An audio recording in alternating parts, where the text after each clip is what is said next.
Nipper Away Dharma Talks.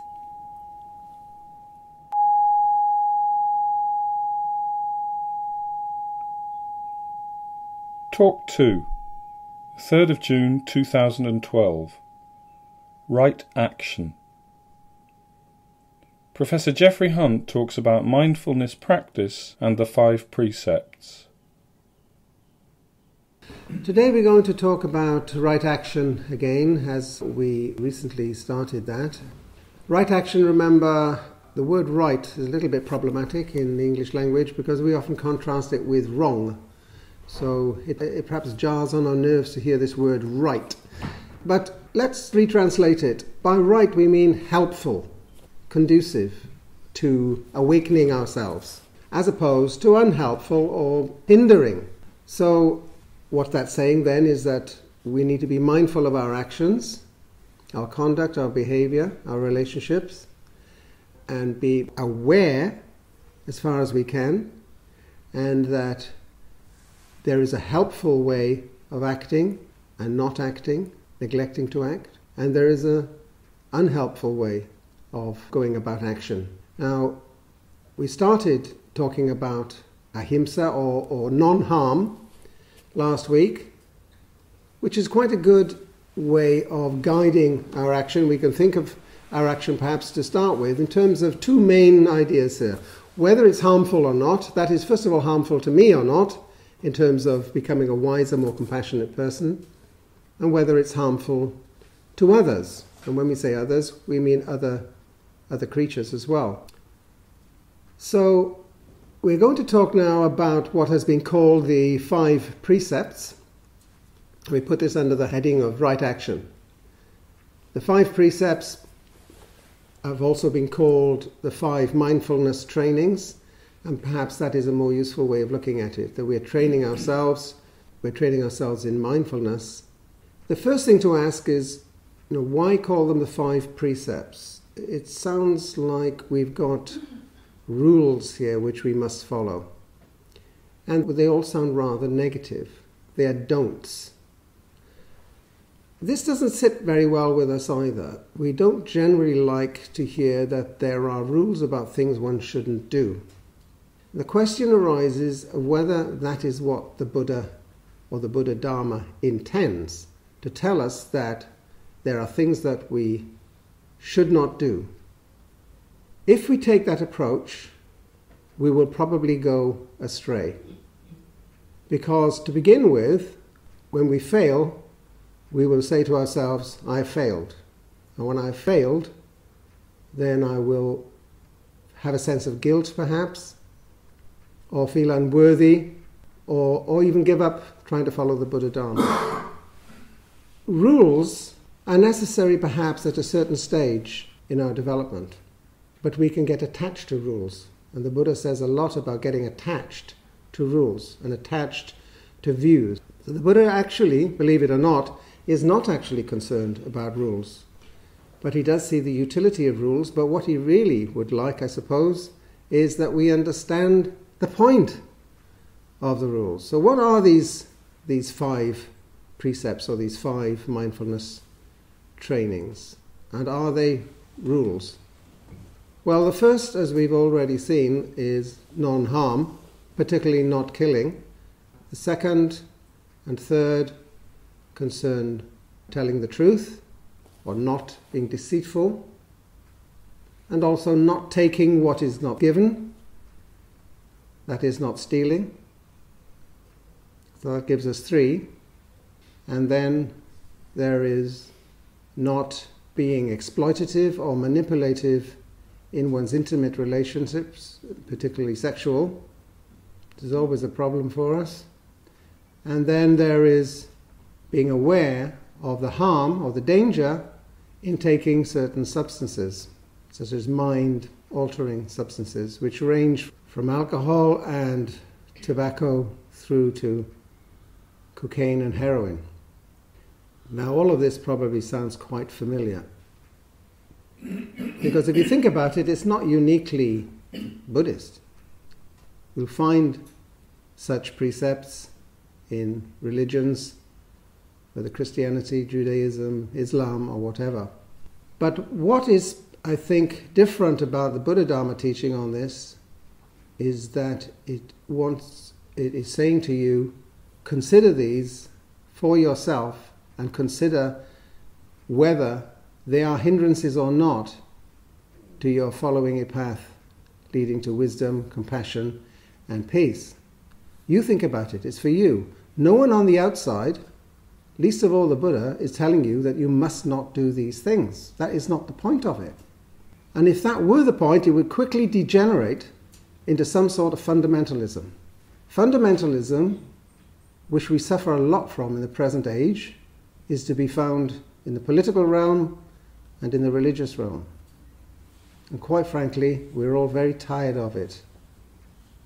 And it's based on an attachment to rules, an attachment to views, an attachment to conceptions of right and wrong. And once you have a rule which you take absolutely, that you must do something or you mustn't do something, the next step is to start condemning others when they don't follow those rules. And a wish, perhaps, to impose those rules on others, to put the world right. The world cannot be put right. The world was here long before any of us got here, and it'll go on long after we have departed. The world cannot be put right by us. But you can do something about yourself, and that is where we start. And you have to be gentle on yourself, kind to yourself, patient with yourself, and you have to be honest with yourself, above all, honest with yourself. So that takes us to the second precept, which is about truth-telling, or not telling lies.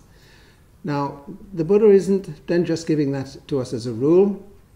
Here, it comes to us in the context of guidance and a reminder about what is necessary in order to awaken yourself. Being honest with yourself is essential to following the Buddha Dharma. So it's not just a rule, don't tell lies. Well, we all know that, But what does it actually mean? In the context of the Buddha Dharma, it begins with, don't tell lies to yourself, about yourself, which is hard work. And the only way we can go about that is through mindfulness, by watching our own speech, body, and mind.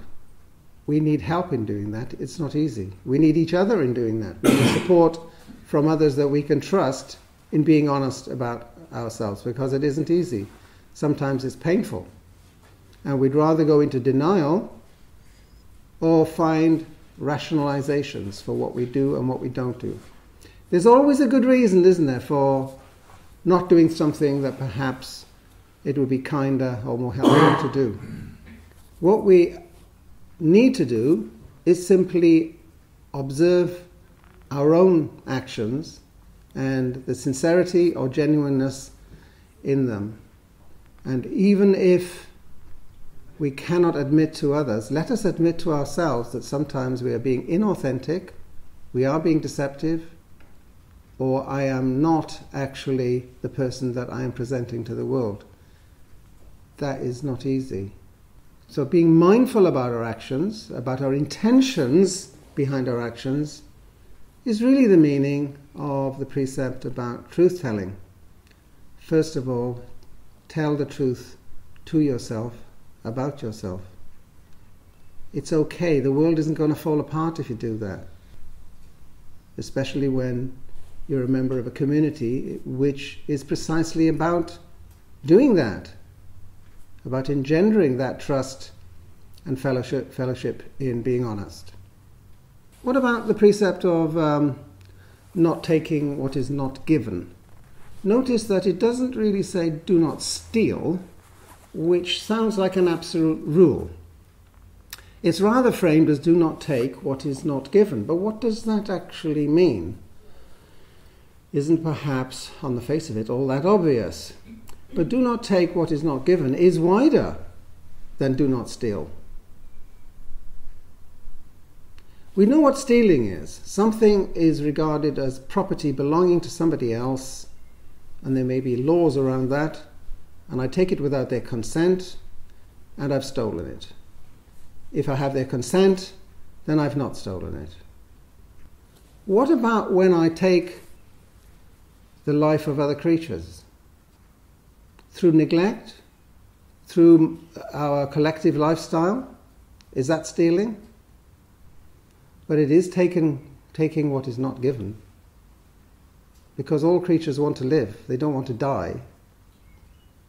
And yet, sadly, we humans, through our collective behavior and failure to understand the consequences of our actions, are taking the life of countless creatures and are driving many of them into extinction. Some estimates say that in the next 30 years, as many as 40% of all species on this planet will be extinct due to human action and neglect. Is that taking what is not given? I would say it is. Think about it. Think about it. We're here to think about things. The Buddha says, find out for yourself. Think about it. If it doesn't sound right, well, say so. Ask questions. Talk to each other about it. It's not stealing, but it is taking what is not given. So there's a wider background. It's not just a rule to be followed absolutely, because if we take it in that spirit, we'll degenerate very quickly into judgmentalism based on the absolute interpretation of rules.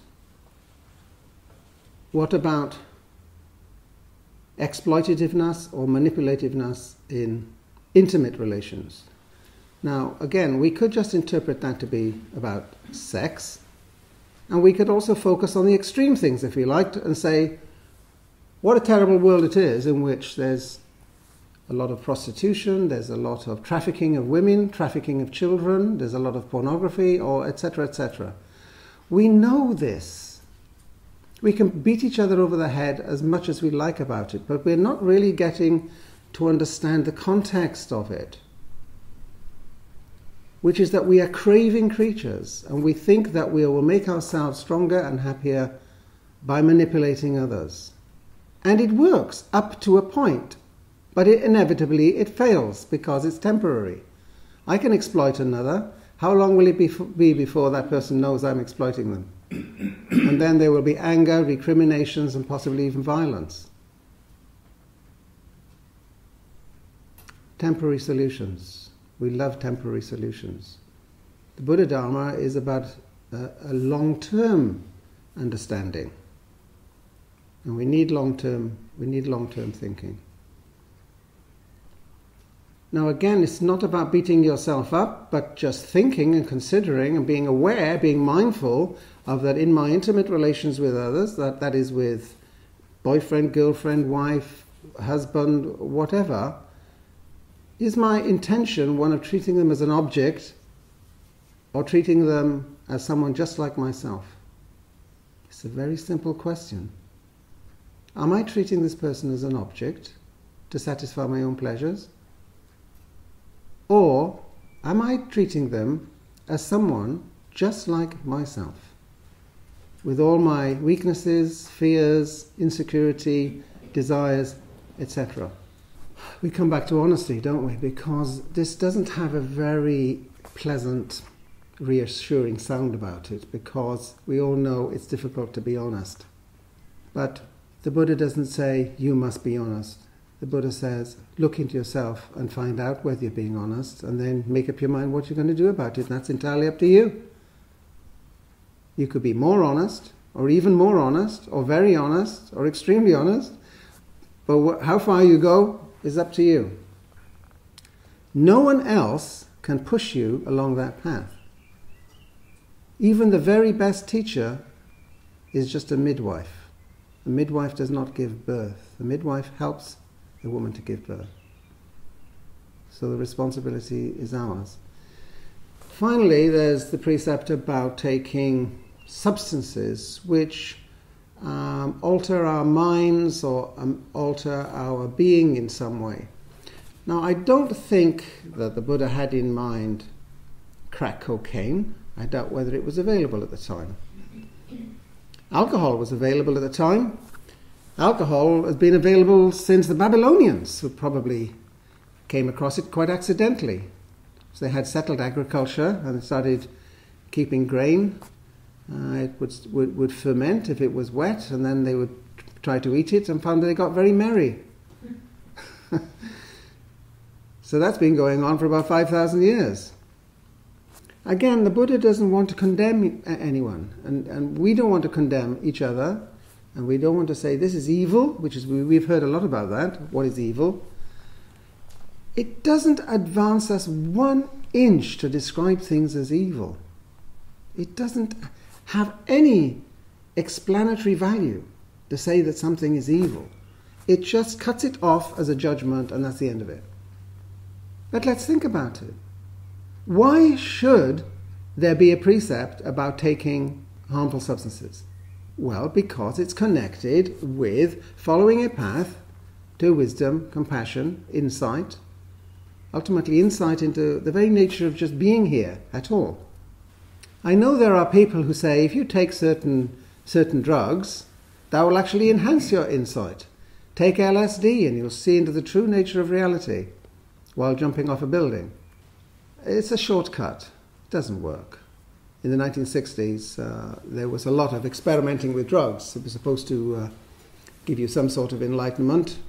But where are those people now? How enlightened are they, and what have they done for us? See, we have to do this for ourselves. And drugs don't help of any kind. Now, the Buddha wasn't talking about crack cocaine. What was he talking about? Well, he probably was talking about alcohol. But these days, of course, we've got a wide range. And the range goes beyond things which you would regard as a mind-altering drug. So, for example, medications.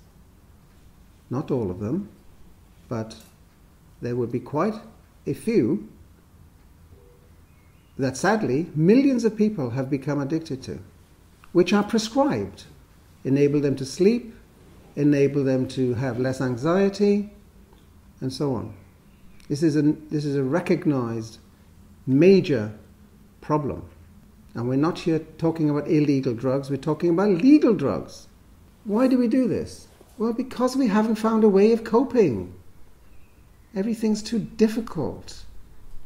And we are bewildered. The very first words we say in terms of the first noble truth. Human beings are dissatisfied and bewildered. And being dissatisfied and bewildered, we are desperate sometimes. So we will do anything in the short term to give us a boost. And half a bottle of wine might do it, or some tranquilizers might do it. There's no judgment or condemnation in this. The point is that it isn't an enlightening way to go. It's an understandable way to go, but it isn't an enlightening way to go. It's a hindrance. And that's all the Buddha means. But the choice is yours. If you want to go that way, go that way. The Buddha is saying that what he thinks you'll find is that it's not a fruitful way. That there is another way, and we can do this as human beings because we have the faculty of awareness. So we can be aware, we can look into ourselves, we can see what the root of the problem is through awareness. If we work on it with a little bit of discipline and sincerity, we can do it. How do I know we can do it? How did the Buddha know we can do it? Goodness me, we can put a man on the moon. We can smash atoms together. We can do unbelievable things these days. We fly jet aircraft to take us on the other side of the world. People practice sports. They want to be the best in hurdles or high jump or whatever. They want to become a virtuoso on the violin, and they do so. Why can't we do this? Of course we can do this. But we have to see the value of it. We just have to have an initial confidence. Now the 5 precepts are just a little bit of guidance, saying, consider these 5 areas which have always given we human beings a problem. Why? Because they're all, if you think about it, they're all sort of shortcuts. You'll do that, I'll tell a lie, or I'll be manipulative here, or I'll get more of that, or I'll harm someone. Doesn't matter. It's a rough world, survival of the fittest. We all do that, and then it's not surprising if we live in hell, because we're all doing it to each other. All not really particularly wanting to hurt anyone. We're just trying to protect ourselves, aren't we? And then we end up all hurting each other, as well as hurting everything around us. So this is the true meaning of the 5 precepts. There are many more precepts. There are endless precepts. There are 5, there are 10, there are 12, there are 20, there are 100, there are 200. If you become a monk, then there will be more than 200. But they're all in the spirit of just be aware of that. It's like something's being pointed out to you. That's all. It's being pointed out to you, and now you may not have noticed it, and you may not have noticed the importance of it. Think about it. And think about it in relation to yourself, not in relation to what other people do. We can condemn what goes on Saturday night in the high street with people rolling about after a lot of alcohol. It's easy to do that, isn't it? The Buddha's not concerned with that. The Buddha's concerned with what you have to say about yourself. So we can always find someone that's thinking, speaking, or behaving worse than we are. But it does nothing for us except absolve us from taking responsibility. Because then I'm saying to myself, well, at least I'm better than him, or at least I'm better than her. But the question is, yes, but what about me, wherever I am, whatever it is that I'm doing? That's where we start. But again, you need to be compassionate with yourself. And the way to do that is to remember we're all in the same boat. I'm not worse than anybody else, and I'm not better than anybody else. We are all in the same boat. The Buddha was in the same boat. Jesus Christ was in the same boat. We're all in the same boat. So there's nothing peculiar about your suffering. Let's just be honest about it, and we can move on. So I'll stop there. That's 5 precepts to think about, but remember they are guidance for you to consider as hindrances and helpfulness in following the path to wakefulness, to compassion for yourself and for others, and ultimately to a kind of sublime peace.